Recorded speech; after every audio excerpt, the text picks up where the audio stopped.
Explain the first law. What? I love loopholes. An object at rest stays at rest, and an object in motion remains in motion at a constant speed in a straight line unless acted upon by an unbalanced force. An object that is not moving is said to be at rest.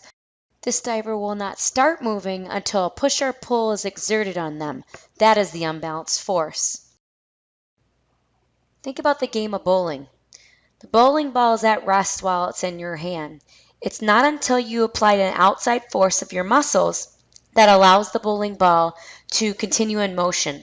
The bowling pins have to act as an unbalanced force to stop the motion of the ball. The first law is sometimes called the law of inertia.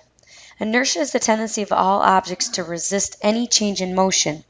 Because of inertia, an object at rest will remain at rest until a force makes it move. Likewise, inertia is the reason a moving object stays in motion with the same velocity unless a force changes its speed or direction. For example, the ice skater will continue to move how she's already moving until friction stops her motion.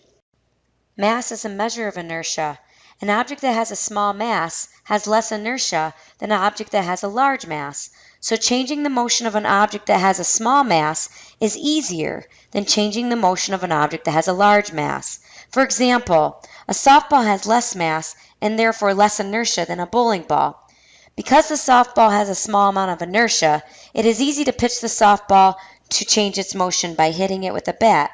Imagine how difficult it would be to play softball with a bowling ball.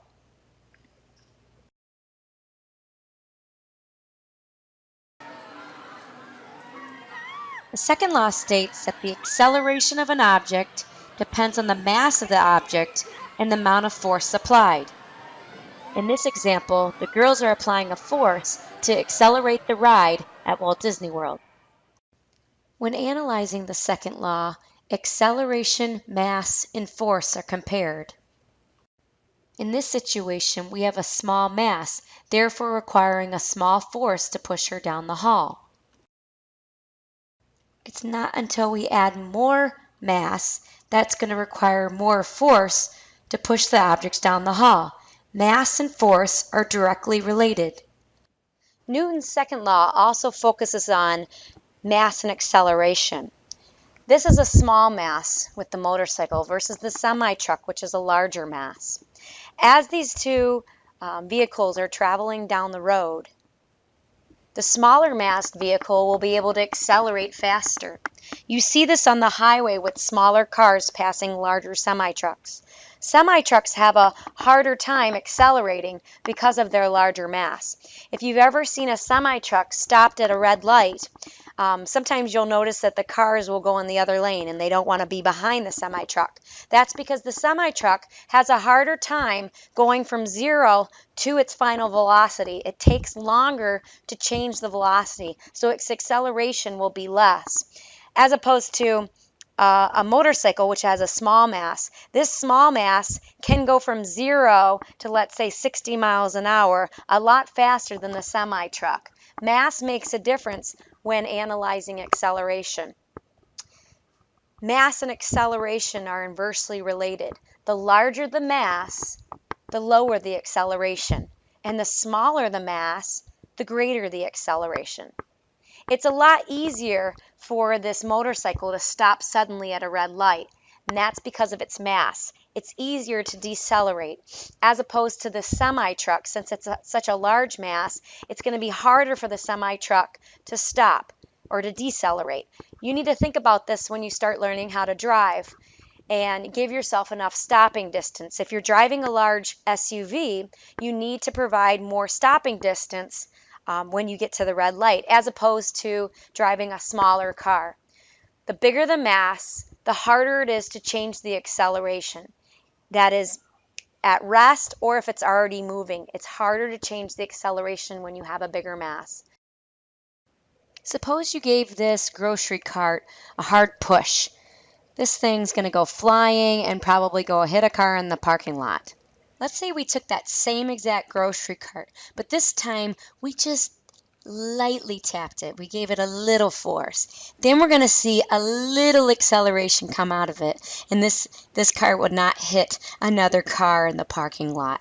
So what we're seeing is that big forces provide big acceleration, and small forces provide small acceleration. So force and acceleration are going to be directly related. If one goes up, the other one has to go up. The relationship of acceleration to mass and force can be expressed mathematically with the following equation: A equals F over M. Or you can rearrange it to solve for F and get F equals ma. Newton's second law explains why objects fall to the earth with the same acceleration. In this diagram, with the watermelon and the apple, you can see how the large force of gravity on the watermelon, which is the green arrow down, is offset by its large mass. So, if we were to figure out the acceleration, we'd use the formula for Newton's second law. Knowing that A equals F over M, we would plug in the force of the apple. The force of the apple equals 1 Newton. And the mass of the apple is 0.102 kilograms.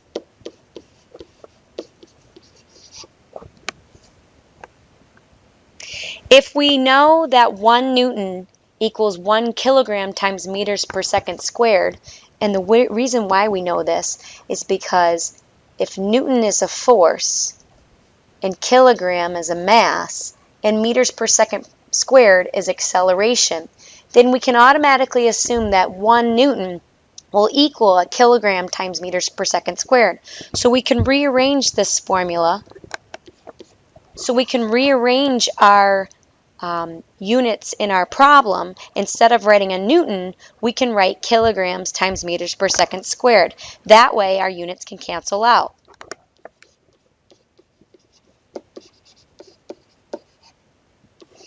When we do that and we write our mass in kilograms, we therefore can cancel out the kilograms, and we're left with meters per second squared, which is perfect because we're solving for acceleration.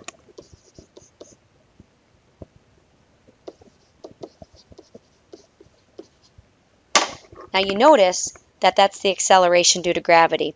We can do the same thing for the watermelon, and we'll get 9.8 again.